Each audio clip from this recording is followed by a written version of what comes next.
Have you ever thought that coming into contact with stupid people could harm you? These people bring you misunderstanding and conflict.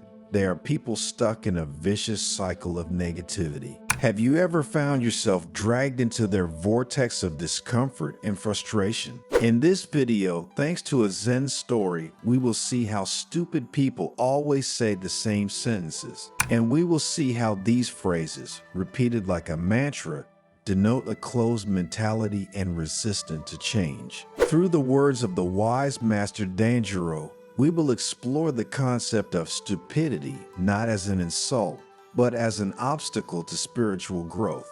And we will find out how to recognize the phrases that stupid people constantly repeat. Phrases that betray a hypertrophied ego, a lack of empathy, and a distorted vision of reality. But we won't stop here.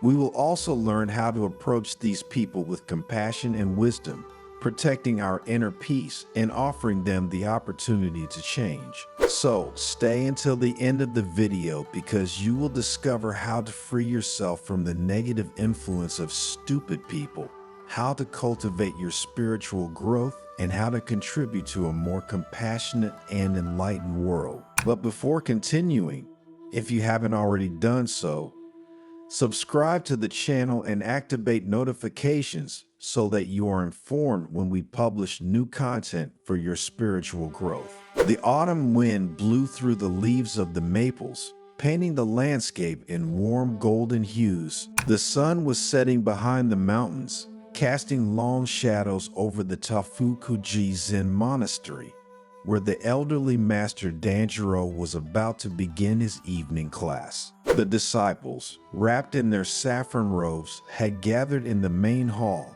a vast space lit by candles and decorated with Buddhist tapestries. The air was filled with incense and a sense of profound peace, and those present knew that they would once again hear some very profound teachings. Danjuro, with his long white beard and eyes shining with wisdom, sat on his meditation cushion. His face was serene, but his voice rang out forcefully when he began to speak. "My dear disciples," he said, "today we will talk about a delicate but important topic for our spiritual path: stupid people." A murmur of surprise went through the room. It was rare for the maestro to address such a direct and apparently negative topic. Danjuro smiled, sensing their doubts.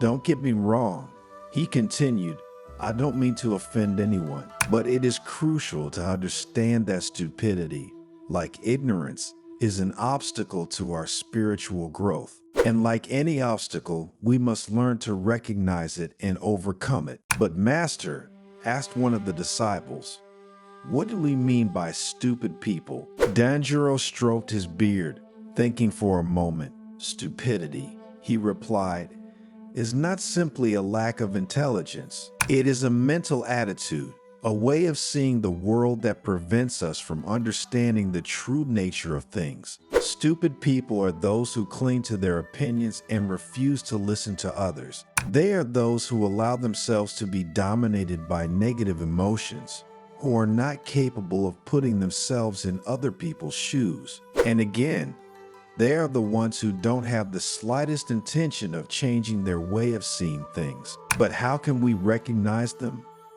asked another disciple, eager to protect his mental well-being from these people. "Stupid people," Danjuro explained, "always say these certain specific phrases. So, by listening to them speak, you can easily spot them. 'I am always right' is one of the most frequently repeated phrases," the monk said. This sentence reveals a hypertrophied ego, an inability to question oneself and accept points of view other than one's own. He continued, "Whoever pronounces it believes he is infallible, superior to others, and this makes him blind to his own mistakes and learning opportunities. The truth is that no one is always right, and open-mindedness is essential for personal and spiritual growth. Humility, on the other hand, is the virtue that allows us to recognize our limits and learn from others, enriching ourselves with new perspectives and knowledge. For example, Think of a farmer who persists in planting rice in barren land, convinced that his method is the only correct one, despite repeated failures. A wise farmer, on the other hand, would know how to adapt to soil conditions, experimenting with new crops and techniques, and learning from his own mistakes. While the disciples listened with great interest, the master introduced the second phrase he would speak: "I don't care what you think." This phrase denotes a total closure to dialogue, a refusal to consider the opinions and feelings of others. He continued, "Whoever pronounces it isolates himself in a bubble of selfishness, incapable of empathy and understanding." Listening is a fundamental pillar of communication and human relationships, and those who refuse it condemn themselves to loneliness and misunderstanding. Empathy, on the other hand, allows us to enter into harmony with others, to understand their emotions, and to build bridges of authentic communication. Imagine a samurai who refuses to listen to his master's advice, convinced that he is already the best. A true samurai, however, would know that there is always something to learn, and that humility is the key to improving one's skills. "I'll never change my mind" is another phrase that lets you spot the stupid. This phrase expresses mental rigidity, a stubborn attachment to one's beliefs, even in the face of contrary evidence. Those who pronounce it fossilize themselves in a single perspective, giving up the possibility of evolving and broadening their vision of the world. "You must remember," added the monk, "that change is the very essence of life, and those who reject it condemn themselves to stagnation and immobility." Flexibility, on the contrary, allows us to adapt to circumstances, to welcome new ideas, and to grow through experience. Think of an artist who refuses to experiment with new techniques, convinced that his style is perfect. A true artist, however, would know that evolution is necessary to best express one's creativity. The disciples nodded, showing their mentor that they were in full agreement with what he was explaining.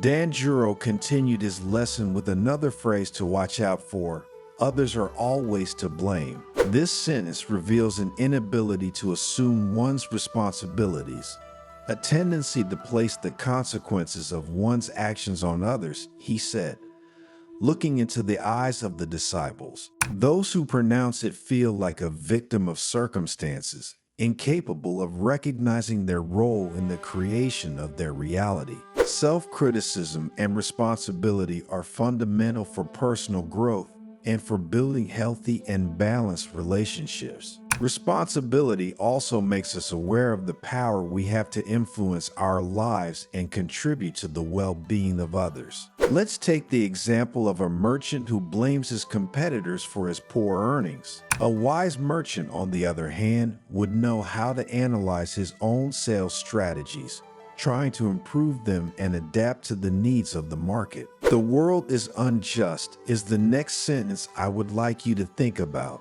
The monk continued. This sentence expresses a sense of victimhood and resignation, a pessimistic vision of reality. Those who pronounce it feel helpless in the face of life's challenges, incapable of finding solutions and creating opportunities. Life is made up of ups and downs, joys and sorrows, and the ability to face adversity with courage and determination is what makes us strong and resilient. Optimism, on the other hand, allows us to see the glass half full, to find the positive side in every situation, and to believe in our ability to overcome difficulties. Imagine a poet who complains about a lack of inspiration, convinced that the world is against him. A true poet, on the other hand, would be able to find beauty even in small things, transforming difficulties into a source of inspiration. Remember, dear disciples, that these phrases are like warning signs. They indicate to us that we are interacting with someone who is stuck in his ego, who is not open to spiritual growth. The disciples continued to listen with extreme attention, nodding in agreement. They had all met people who said those phrases, and now they understood how important it was to recognize them and protect themselves from their negative influence. "Master," A young disciple asked, "What can we do when we meet these people?" Danjuro smiled benevolently. "The first thing to do," he replied, "is not to judge them. Remember that stupidity is a form of suffering. These people are trapped in a distorted view of reality, and this makes them unhappy. We must have compassion for them," he continued, "but at the same time we must protect our own inner peace. We must not get involved in their useless discussions, their complaints, their accusations. We must keep our mind calm and serene, like the water of a lake reflecting the sky." The disciples listened in silence, meditating on the Master's words. His wisdom enlightened them, guided them towards a deeper understanding of human nature and the spiritual path. "But Master," another disciple asked, "shouldn't we try to help these people change?" Danjuro nodded. "Of course," he replied, "but we must do it with wisdom and compassion. We must not try to impose our ideas, but we must offer them our friendship, our support, our presence. We must be like a lighthouse in the night, pointing the way to freedom and happiness." The disciples reflected on the Master's words. They understood that stupidity was not an inevitable fate, but a condition that could be overcome through spiritual growth. Danjuro continued his lesson, explaining how meditation, the study of sutras, the practice of kindness and compassion could help us free ourselves from stupidity and realize our full human potential. His voice was like a melody that calmed the mind and opened the heart.